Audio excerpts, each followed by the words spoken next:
That's dog behaviorist Cesar Millan in the new season of Better Human, Better Dog, premiering today on Nat Geo. Millan has spent 20 years rehabilitating dogs and training humans to have better relationships with their pets. For nearly 2 decades, Cesar Millan was the man television audiences trusted to walk into a room with the most frightened, most aggressive dog in America and leave it calm. Millions watched him do it in more than 80 countries, convinced they were watching someone who had mastered something almost no one else could.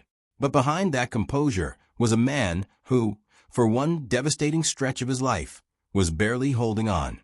What actually reshaped Cesar Millan was not the end of a hit show. It was something far more personal and far less visible. Millan's story starts nowhere near a television studio.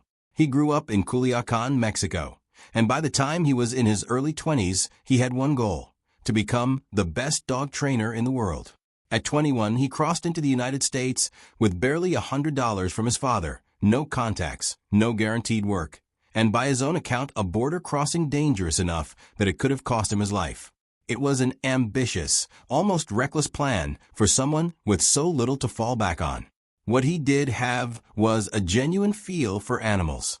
Raised partly around his grandfather's farm, he noticed early that dogs simply responded to him differently than they did to other people. Kids in his hometown nicknamed him the dog boy because he seemed to move through a pack the way other people moved through a room of friends. He didn't rely on force or loud corrections. He relied on stillness, on reading an animal before it reacted, a skill built less from study than from years spent quietly observing how working dogs and their handlers coexisted. He'd hoped to study veterinary medicine, but his family couldn't afford it. So Los Angeles became the target instead. A city full of professional trainers he could learn from simply by watching and working. The early years were brutal. He was briefly homeless in San Diego, sleeping near the kennels where he found work, eating whatever he could find. He later said the dogs in his care were treated better than he was during that stretch. Still, that hardship deepened his bond with them. With almost nothing else in his life, the dogs became both his income and his only company. Eventually, he made it to Los Angeles and built a reputation walking dogs through neighborhoods like Inglewood, often managing large, unruly packs at once without conflict, a sight unusual enough that people noticed. A local newspaper profile introduced him to a wealthier, more connected audience, and word of mouth did the rest. Owners who had nearly given up on their dogs were watching them settle down under his care, and that kind of visible result spreads faster than any advertising campaign could. The turning point came through actress Jada Pinkett Smith, who saw him work with a dog connected to her and became one of his earliest, most influential believers. She gave him advice that changed the direction of his career. If he wanted to reach a wider audience, he needed to speak English fluently and confidently on camera. Millan took it seriously, hiring a tutor and immersing himself in the language until it felt natural rather than translated. In 2009, he became a U.S. citizen, closing a chapter that had opened with a dangerous, uncertain border crossing nearly 20 years earlier. Dog Whisperer with Cesar Millan premiered on the National Geographic Channel in 2004 with almost no promotional push.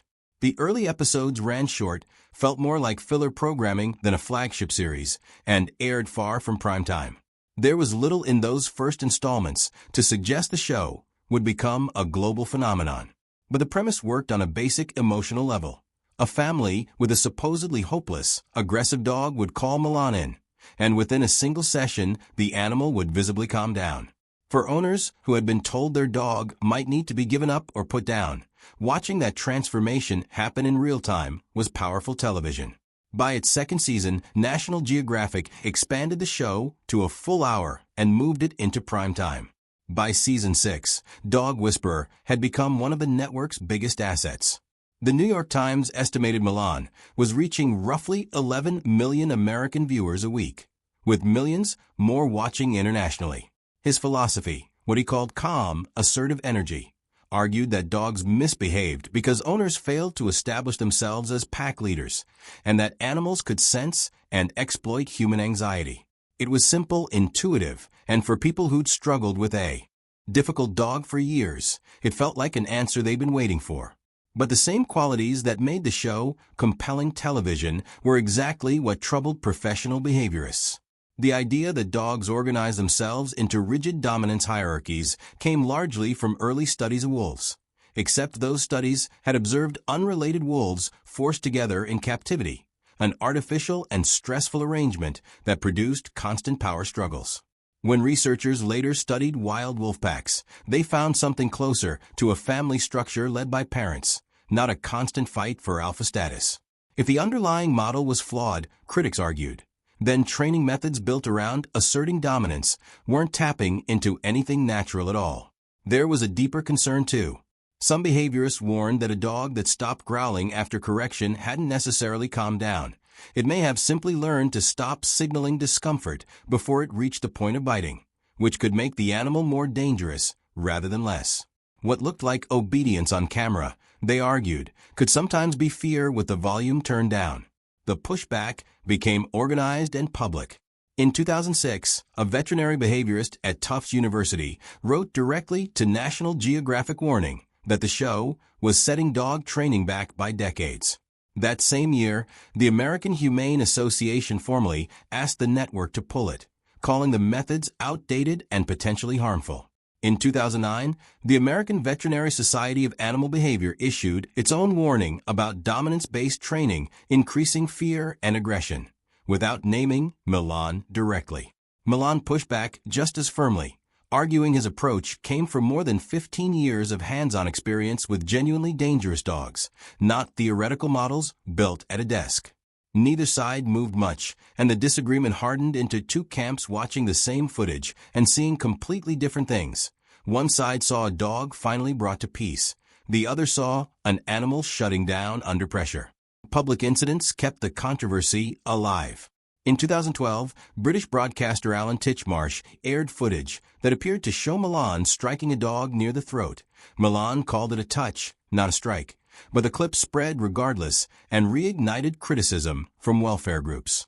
Years later, on his follow-up series Cesar 9/11, an incident involving a dog nipping a pig during filming drew an animal cruelty investigation. And though no charges were filed, it added yet another layer of bad press to his name. Alongside the scientific criticism came a more concrete threat: legal exposure. Reports surfaced of a claim involving a pet allegedly injured during production. The details were murky and hard to confirm independently, but the mere possibility of litigation changes how networks, insurers, and advertisers view a show. Once legal risk enters the picture, footage that once played as exciting television can start to look like potential evidence. And a program built around confronting dangerous animals starts looking less like entertainment and more like liability. None of these pressures arrived all at once. They built slowly, a critical letter here, a lawsuit rumor there, rising production costs, a slowly shrinking audience, as viewers began gravitating toward gentler, reward-based trainers like Victoria Stilwell. Any one of these on its own might have been absorbed. Together, they made renewing the show look less like a safe bet and more like a gamble a network with a reputation for scientific credibility didn't want to keep taking. But the most serious blow to Dog Whisperer wasn't happening in front of the cameras at all. In February 2010, Millan's dog daddy, a pit bull he'd owned for 16 years and one of the most recognizable animals on the show, died. Daddy wasn't just a pet. He was, in many ways, proof of Millan's entire philosophy in action. A dog whose steady temperament had also worked to soften public stereotypes about the breed. He had been with Millan since long before the fame, through the homeless nights in San Diego and the slow climb toward television. Millan later described the loss as feeling like a piece of himself had been taken. About 4 months later, his wife of 16 years, Illusion, filed for divorce. The two had 2 sons together, and the marriage's collapse arrived while Millan was still grieving Daddy's death. Around the same period, he also discovered his finances were in serious disarray. Years of not paying close attention to the business side of his career had left him with far less stability than his public success suggested. By his own account, given later in interviews and a Nat Geo Wild documentary, the combination pushed him into a severe depression. He lost weight, described feeling consumed by guilt, and later said he felt like a failure, telling himself the collapse of his life was entirely his own doing. In 2010, that depression reached a crisis point. Millan attempted suicide by overdosing on medication. He was found unconscious and hospitalized, and by his own telling, it was his teenage sons who found him and called for help. He has spoken about this publicly since, describing it as the lowest point of his life, not as rumor or speculation, but as his own account of what happened. He survived, and chose not to rely on medication during his recovery, instead rebuilding through exercise, work, and a slow return to the discipline and structure that had defined his approach to training dogs for years. In a strange way, his recovery mirrored the same philosophy he'd spent his career teaching to others: movement, routine, and steady energy. Except this time, he had to apply it to himself. Dog Whisperer was still filming through 2011 and into 2012, meaning Millan spent the final stretch of his signature show carrying private grief that almost none of his audience knew about. The composed, controlled figure on screen was off-camera, someone fighting to stay upright. When the series wrapped in 2012 after 9 seasons, there was no dramatic finale and little explanation given to the millions of fans who had followed it for years. The ending, in hindsight, wasn't really about ratings. It was a product of scientific controversy, legal uncertainty, and a personal collapse, all converging around the same few years. Millan didn't disappear afterward. He took his work on the road with Cesar Millan Live, working with shelter dogs in front of live audiences with no editing involved, which quieted some long-running accusations that his televised results relied heavily on post-production. In 2014, he returned to television with Cesar 9/11, and he built a substantial following on YouTube, reaching a new generation of dog owners directly. His personal life recovered too. He later found a relationship with Jahiradar and proposed to her in Athens, a deliberate marker of distance from the man who had been found unconscious just a few years before. By 2021, when he returned with Better Human, Better Dog, the shift in his thinking was obvious even in the title. The focus had moved away from dominating the animal and toward understanding the person holding the leash, how human anxiety, habits, and energy shape a dog's behavior in the first place. The scientific debate over his original methods never fully resolved, and much of the training world has continued moving toward reward-based approaches instead. But even his harshest critics tend to admit he did something significant. He made ordinary people take their dogs' inner lives seriously, often for the first time. What changed Cesar Millan wasn't a canceled show.